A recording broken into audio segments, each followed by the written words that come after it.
Okay, Alex Littlehales, he has been running around doing all sorts of things. He's been golfing. He was with the living barge. He was with the Coast Guard. And now you are what? Yeah, running around is definitely a bit of an understatement, considering I'm currently in Portsmouth right now, and I started the hour over in Norfolk. Yeah, so running around is definitely an understatement, but it's all worth it because joining me right here is Captain Peggy Britton with the U.S. Coast Guard, captain of the port, and we are facing Harborfest from an angle that we don't ever get to see. We are at the incident command post, which is, again, just a vantage point that we do not often get to see here at Harborfest. So, Captain Britton, thanks for taking a couple minutes of your time.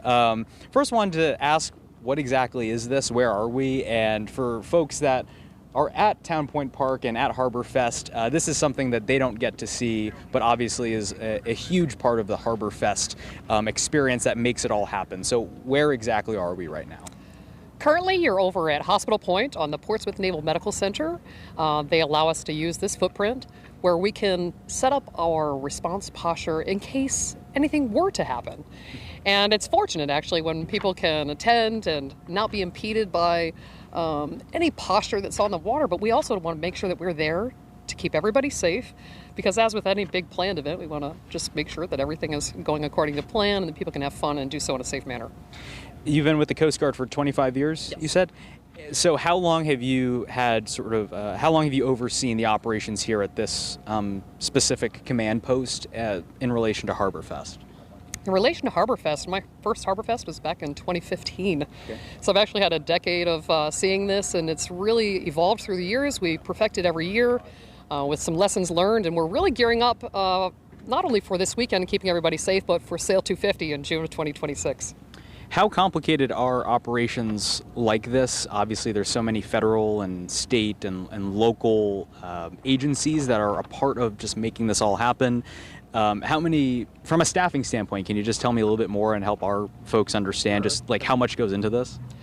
There's a lot of effort that goes into this. The hallmark of Hampton Roads is that we're a team. This is a team sport. And so today you have over 100 different first responders from local police, fire, EMS, Coast Guard, active duty reserve, and auxiliaries all have come together to enforce waterfront and waterside safety and security. It's really a true team effort, and it's complicated, but with a little bit of advanced planning, which we've put into this event, we're confident that everybody will be safe on the water this weekend. You mentioned it's complicated, right? Sure. What is the most complicated part of, from a logistics standpoint, what is the most complicated part about the weekend? Is it, I can't imagine just how much logistics go into something like this, but is there something in particular that you see every year that's like, wow, this is usually difficult, or this is definitely our biggest thing that we keep an eye on? Sure. I wouldn't say maybe complicated is not the best word, but complex, certainly. The parade of sail, there's a lot of moving parts, and the maritime environment is very dynamic. A lot of things could happen very quickly, and so we really have to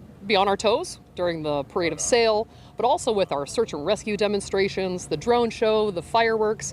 And really, just as we're doing any of the waterfront events, we're just trying to make sure that everybody does so in a safe manner, but still enable fun. Janet, this is Captain Britton here with the U.S. Coast Guard. Is there any questions that you may have? You know, she's talking about all the things that they have to keep watch on. You know, there are a lot of boaters who dock there. You know, if you go out, you can see, you know, a number of different boats out there. And there are certain rules and regulations I know that they have to follow. Is that something that they monitor at all, or is that pretty much the boat police?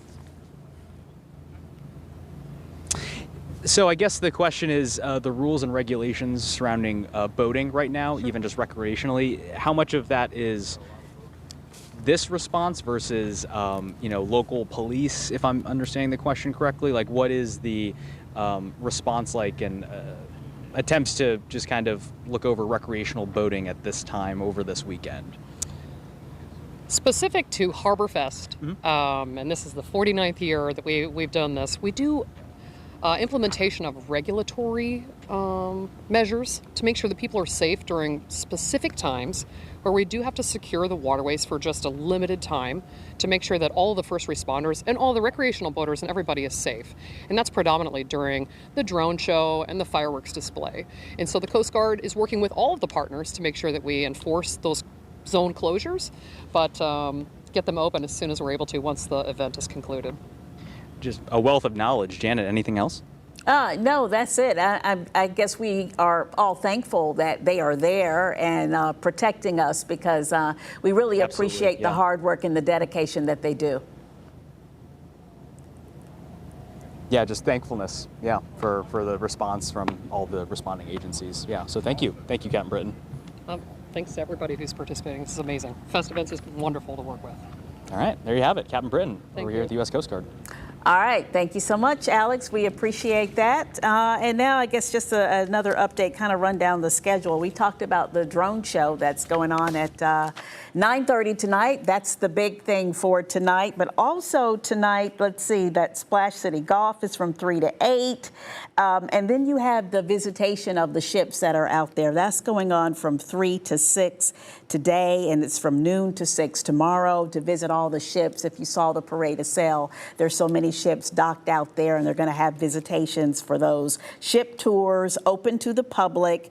A reminder, though, that strollers are not permitted on those ships, as well as wheelchairs and any kind of like mobile devices that the rails and the alleyways sort of on the ships are not able to handle that type of thing. So you just need to wear your comfortable shoes and go out there for these ship tours. They are free. They are open to the public as well. And then tomorrow, the big fireworks show. That's at 9:30 tomorrow at night. 4:30, we have the Tug Master earlier in the day. And then at 1:30 tomorrow afternoon, another search and rescue demo by the United States Coast Guard. And if you were watching a little bit earlier, you saw a demonstration that Alex was able to bring to us. Absolutely fascinating. That's going to be going on again this weekend as well.